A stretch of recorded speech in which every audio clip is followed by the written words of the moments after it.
y tenemos aquí un panel de lujo. Y lo que no queremos es que el panel de lujo no le llegue a la gente. Joel, tú eres compañero de Joel, ¿no? Sí. Yo conocí a Joel cuando empezaba con su experimento y conocí a su papá y todo lo demás, y de Ayudinga. Sí. Y me gustó el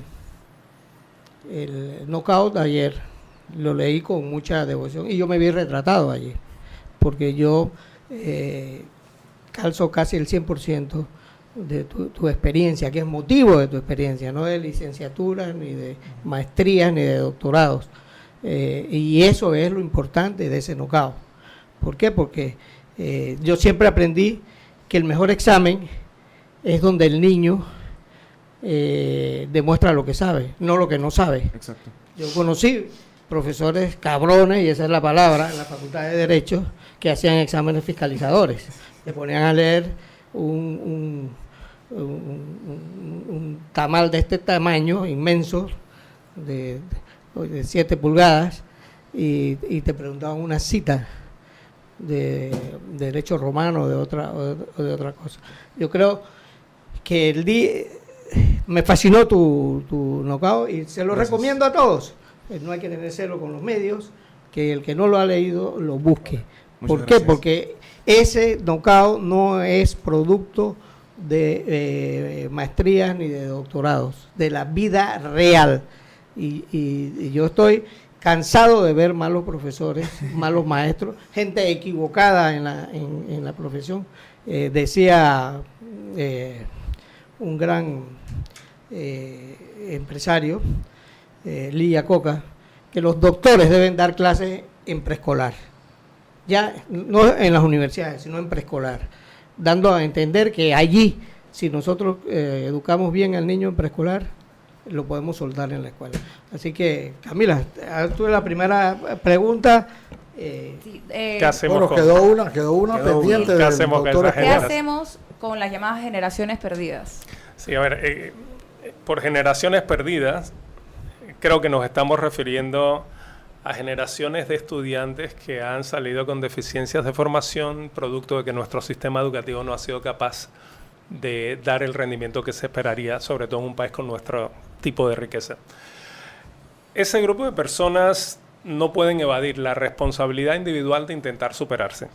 Sin embargo, en la medida en que la sociedad le dé oportunidades, van a tener más éxito. Nosotros no tenemos en Panamá lo que normalmente se conoce como colegios de educación de adultos, lugares donde la gente puede continuar su formación después de haber salido de secundaria, incluso después de haber salido de universidades, pero sin intentar obtener un título, sino simplemente para mejorar su conocimiento. Y la realidad es que los lugares de trabajo, la convivencia en familia, el mismo discurso y diálogo social de nuestro país requiere un mínimo de información y un mínimo de habilidades de comprensión, de síntesis, etcétera. Y el número de personas que pienso que se interesarían por ese tipo de oportunidad no sería nada despreciable. Adicionalmente, existen múltiples oportunidades de formación en línea, pero es improbable que las personas intenten utilizar esas oportunidades si no hay algún tipo de campaña que los lleve a interesarse, que entiendan qué contenido es disponible. Precisamente Ayudinga es una de las opciones que tenemos en Panamá, y como hemos estado conversando, el número de personas que se interesan por los cursos en línea, en el caso de Ayudinga, por ejemplo, de Panamá contra otros países o en relación con otros países, parece demasiado pequeño. Pero eso es un tema cultural, un tema de hábito social. Nosotros necesitamos una campaña que le indique a las personas conocer y tener habilidades. Es importante para su vida, es importante para el país, y hay múltiples oportunidades. Finalmente, me parece que es importante también que existan herramientas que le permitan a las personas autoevaluarse.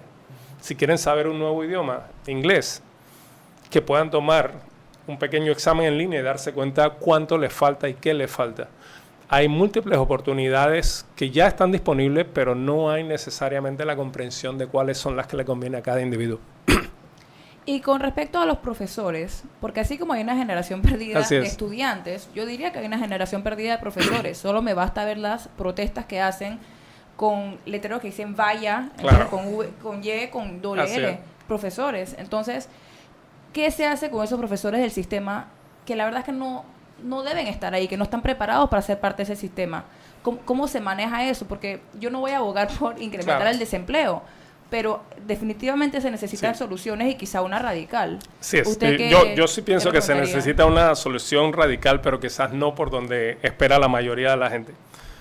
Primero, hay que tener en cuenta que a pesar de que nosotros solemos culpar a los docentes por el bajo nivel de rendimiento de nuestro sistema educativo, académico, la realidad es que la mayoría de esas personas con mejores oportunidades de formación y perfeccionamiento estarían haciendo mucho mejor trabajo. Y esa responsabilidad de la sociedad y del Estado panameño, no de ellos, porque ellos no tienen la capacidad de armar una facultad de educación o de armar un curso de perfeccionamiento docente. Comprendiendo eso y comprendiendo que el número de docentes que tenemos en nuestro país excede 40.000 docentes, cualquier intento de cambio inmediato está destinado a fallar. Nosotros no vamos a poder cambiar de la noche a la mañana o en una forma rápida el desempeño de nuestro sistema educativo. Tiene demasiada masa, demasiado en función para cambiarlo. Lo que nosotros tenemos que hacer, en cierta forma, es comprender que tenemos que tener una buena solución que dure, y esa buena solución que dure es las facultades de educación. Ahora, Camila, perdón, quería hacerle una pregunta. ¿Qué debe buscar alguien que va a la escuela? ¿Aprender o buscar un papel? Esa es la pregunta clave de la educación.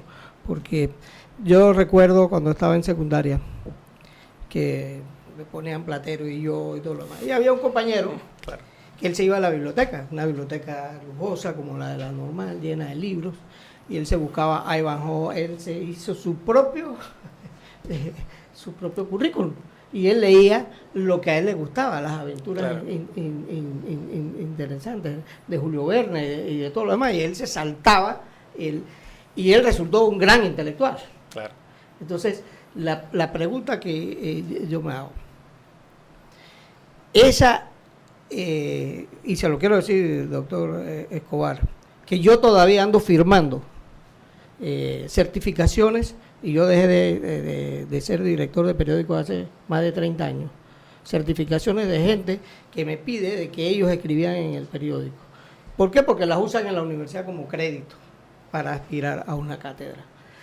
Y eso, en la universidad no entra el que sabe enseñar, ni al Ministerio de Educación, sino el que más papeles presenta. Papelitis. ¿Qué podemos hacer para fabricar? Tu nombre es Alejandro Rodríguez. Pero el artístico es Jackson. ¿Qué hacemos para fabricar un educador como Jackson? ¿Ah?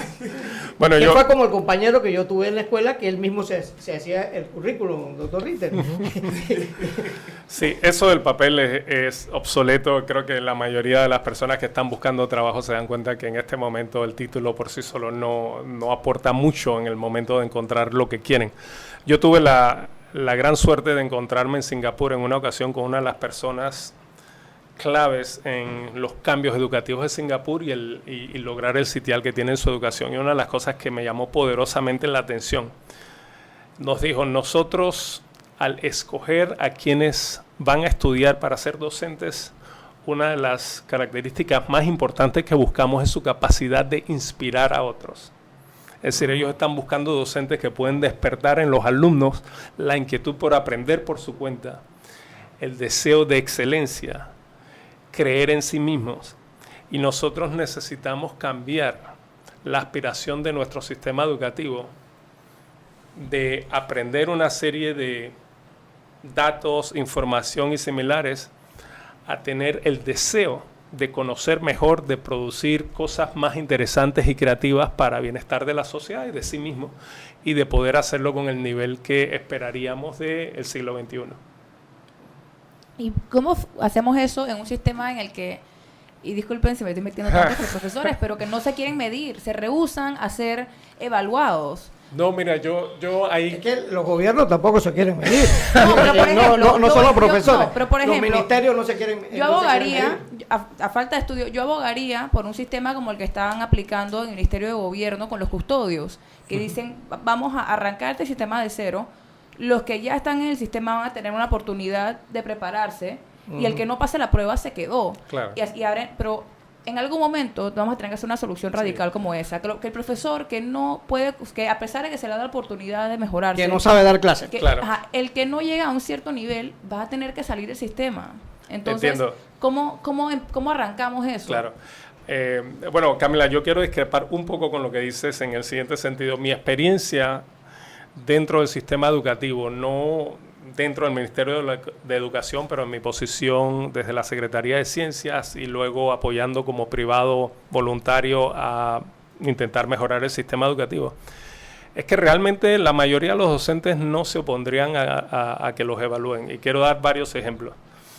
Primero, nosotros en la Fundación por la Excelencia Educativa solicitamos que para registrarse en el concurso 2016 y luego 2017, los interesados enviaran respuestas a ciertas preguntas o escribieran ensayos y similares, y se entiende que todo el concurso es un proceso de evaluación, y nosotros tuvimos una demanda, es decir, un interés por el concurso que a mí me pareció notable.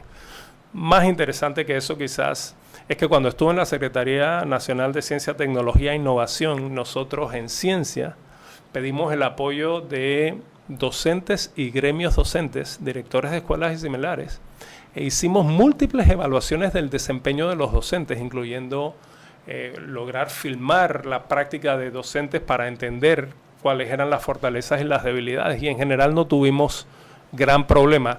Lo que existe es mucha desconfianza entre los actores del sistema, y creo que buena parte de la reticencia de los docentes porque los evalúen o porque creen un sistema de evaluación que incluya a los docentes, es la desconfianza de que se utilice para castigarlos en una forma a veces arbitraria, aunque a veces, por supuesto, hay casos donde se justifica.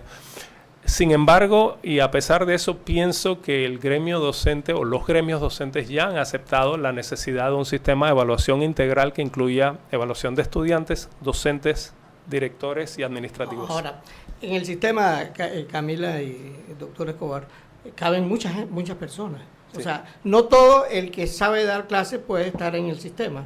Hay gente que son especialistas organizando grupos de teatro en las escuelas, dirigiendo las bandas de guerra en las escuelas, organizando las ligas deportivas. No todo buen profesor puede ser un buen director. Es una máxima. O sea, un director de escuela es una persona diseñada, organizacional. Tú puedes sacar un buen profesor de matemática, lo sacas de la matemática y lo dañas poniéndolo de director. Claro. ¿Qué pudieran opinar ustedes? Pero vámonos al cambio y volvemos, porque en el sistema educativo caben organizadores, cabe mucha gente que no sabe dar clases. Así es. Y que no tiene esa habilidad, pero puede inspirar en otras cosas, ¿no? Vamos al cambio y volvemos inmediatamente.